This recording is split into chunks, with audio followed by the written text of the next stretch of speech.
স্বাধীনতার ৫৩ বছর পরও বুদ্ধিজীবী হত্যাকাণ্ডের প্রকৃত রহস্য উদ্ঘাটন হয়নি। তবে হত্যাকারীদের চিহ্নিত করার এখনও সুযোগ আছে বলে মন্তব্য করেছেন জামাতের সেক্রেটারি জেনারেল অধ্যাপক মিয়া গোলাম পরওয়ার। বলেন, পাকিস্তানের কাছে পরাজয়ের প্রতিশোধ নিতেই বাংলাদেশের মুক্তিযুদ্ধকে সুযোগ হিসেবে নিয়েছিল ভারত।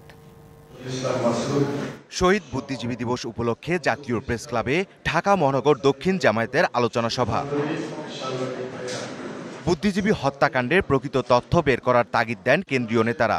অভিযোগ তোলেন, আবরার, নোমানী, বিডিআর বিদ্রোহ, শাপলা চত্বর ও জামায়াতের নেতাদের যারা হত্যা করেছে তারাই বুদ্ধিজীবী হত্যাকাণ্ডে জড়িত। যারা বিডিআর হত্যাকাণ্ডের নামে আমাদের চৌকস মেধাবী সেনাবাহিনীকে হত্যা করেছে তারাই শহীদ বুদ্ধিজীবী হত্যাকাণ্ডের সাথে জড়িত। যারা মতিউর রহমান নিজামী, আব্দুল কাদের মোল্লা, আমাদের শহীদ মীর কাসেম আলী মিন্টু, আমাদের বুদ্ধিজীবী মোহাম্মদ কামারুজ্জামান, তাদেরকে যারা হত্যা করেছে ফাঁসিতে ঝুলিয়ে, তারাই বুদ্ধিজীবী হত্যাকাণ্ডের সাথে সম্পৃক্ত।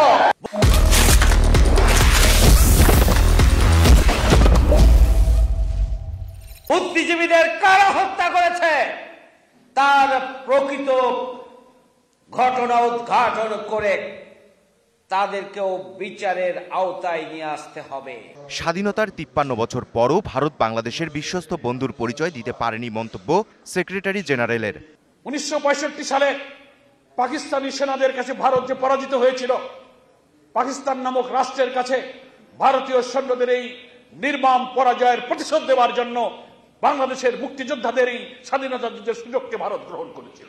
স্বাধীনতা ৫৩ বছরে আমরা বাংলাদেশের মানুষ ভারতকে শত্রু মনে করি না, কিন্তু বিভিন্ন সময় ওই দেশের শাসন ক্ষমতায় যারা অধিষ্ঠিত হন সেই শাসকরা কখনোই বাংলাদেশের সাথে বিশ্বস্ত বন্ধুত্বের পরিচয় দেয় নাই।